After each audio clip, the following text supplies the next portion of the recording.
শীত আয়া পড়ছে, কম্বল আর খোল বালিশ আর কত ধৈর্য আর ভাল লাগে না। এবার বিয়ে একটা করতেই হবে, কিছু একটা করতেই হবে, নয়তো আর এবারও আর বিয়ে করা হবে না। যে কোনো একটা ব্যবস্থা করতেই হবে। যাই কিছু একটা ব্যবস্থা করি। ব্যবস্থা একটাই, চিঠি লিখতে হবে নানির কাছে। নানার কাছে চিঠি লিখলে মায়ের উপর পারে ফিরে, কিন্তু চিঠি লেখে কেমনে?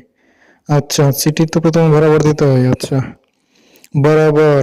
আসসালামু আলাইকুম নানিজি, আশা করি ভালো আছেন। আমি আপনার আদরের নাতনি।